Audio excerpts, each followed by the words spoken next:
Hello, you join me inside, exciting, the first Rolls-Royce SUV, 4x4, call it what you will. It's called the Cullinan, and from in here, I have the benefit of not being able to see the outside. Is that harsh? Should we get that out of the way? Rolls-Royce has gone to try and take Rolls-Royce cues and apply them to a car that it has never made before. It's a little bit Canyonero, isn't it, from the outside? But if you like it, look, fair enough, you like it. I think it's an unusual looking car. What is it then? It is Rolls-Royce's first 4x4. It's the first time Rolls-Royce has put four-wheel drive into a car. People have gone and said, look, I like my Rolls-Royce, I like driving it. What I'd really like is a version that I can drive a bit more often.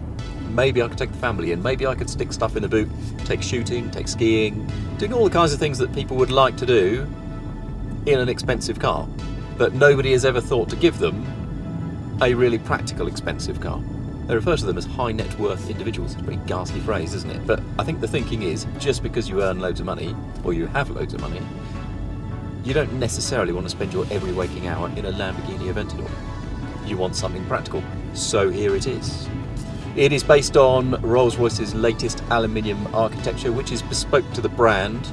That made its debut last year on the new Phantom. This is not quite such a flagship model as the Phantom. It's a bit cheaper. Starts from £250,000. Yeah, that's cheap. Starts from £250,000, so it's a bit less flamboyant than the Phantom, which of course has that big gallery across the dash and mega levels of bespoke personalisation options. The Ghost, the Wraith and the Dawn, they all sit on a slightly different architecture, but they will eventually come onto this bespoke Rolls-Royce platform. So this is the second model on it. It has a 6.75 litre twin turbocharged V12 in the front, and it drives through an 8-speed automatic gearbox to an electronically controlled clutch.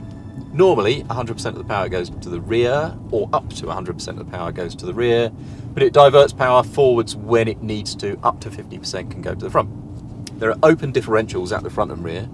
From the gearbox, the shaft goes to a differential which sits underneath the engine and then puts power to left and right. There are no locking differentials, there's no low ratio like there is in an old school hardcore 4x4, but what it will do is torque vector via braking. So if one wheel starts spinning on that side, it'll brake the other tyre, so it'll brake that tyre so it doesn't, so power goes the other way if you like.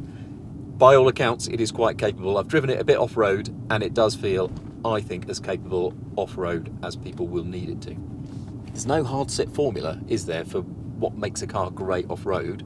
A Suzuki Jimny will go some places that a Land Rover Discovery won't, but a Discovery will go places that a Jimny won't, and likewise with this. This 570 horsepower V12 makes peak torque from 1600 RPM. So if you're on a sand dune and you want loads of torque really quickly and to keep the wheels spinning and to keep the momentum up, actually this car's quite good at that. But it also weighs 2,700 kilos. 2,700 kilos. So there are places it won't go very far because it will just sink, whereas an old Suzuki SJ would just glide over. So anyway, that's the concept. What's it like? Well, it feels beautifully finished in the front here. It's priced at a bit more than a Bentley Bentayga, quite a bit more than a Range Rover, but those are probably its two closest rivals in ethos and price. In material quality, it's way above where a Range Rover sits. It's probably a little bit above where a Bentley sits. There might be sort of a bit nip and tuck in other places, but the fact that it's got the BMW sourced iDrive system, which is brilliant, and these dials are really nice. It's a great driving environment, a really nice driving environment, and it's also a very quiet one. I'm doing about 45 miles an hour and can't hear a lot, can you? You can barely hear the engine at any time unless you go full throttle. Tiny bit of wind noise, tiny bit of road noise, but really it's very quiet. It's the sort of car that most people will drive themselves, but there is the option of having 3 seats in the back or 2 seats in the back, and if you have the individual rear chairs, there is a little glass partition. It's easiest if I hop in the back and tell you what it's like back there. So over to Matthew in the rear. Yes, thank you, Matthew. So welcome to the back of a Cullinan, where I get actually quite a lot of legroom. There's only one wheelbase in here, but there is loads of legroom. I got more than a hand worth of headroom. So this is the bench version, so you can seat 3 across, and they are electrically operated split. Now this is where it gets a bit complex.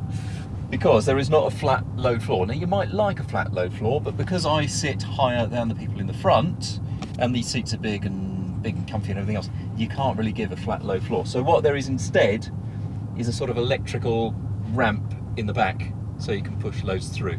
I think actually it's quite a reasonably practical solution to that thing.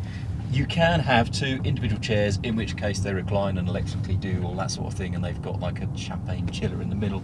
And there is also then a glass partition. So far, the split between sales is about 70% of people are having this rear bench seat because it's much more practical. If you only have the two seats in the rear, you can't put the rear seats down, in which case you might as well not have an SUV. And what's the driving experience like in the front? Well, let's have a listen to that engine. There it is. Sounds nice, sounds smooth. V12s are really smooth. The gear shift is really smooth. I don't get a choice about which gear to be in myself, but if I push a low button here, it kind of holds it in a low gear, usually second if I push the off-road button here, and then if I turn stability control off too, that's when it puts everything in 50/50 four-wheel drive. It raises the body by about 40 millimeters, so it gives you 540 mil of weight depth, which is not bad.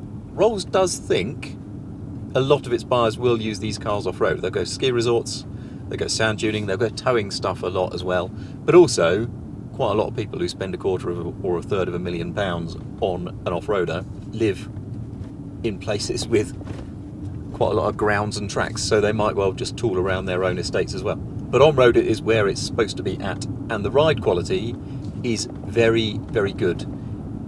It's running on 22-inch wheels here. 21s or 22s are the options. It's two roll bars at the front, two anti-roll bars at the front, one at the rear. I think they've got this sort of 12-volt, not the 48-volt active anti-roll bar that the Bentley has, which applies a lot of torque to resist roll very quickly. These do not resist roll as much, so there is a little bit of roll and float to this car, you know, when you get it moving. And Rolls has allowed the suspension to breathe. It hasn't tried to tie it down. It hasn't tried to be sporty in a way that a Bentayga tries to be sporty, and it is all the better for that. I think it's smooth, it's relaxed. I mean, it's really relaxed. I think this is the sort of car that you get into, drive 800 miles in a day and get out the other end and feel absolutely fine. It's that sort of quiet, refined car. And from that point of view, it feels like, cliche coming, the Rolls-Royce of SUVs.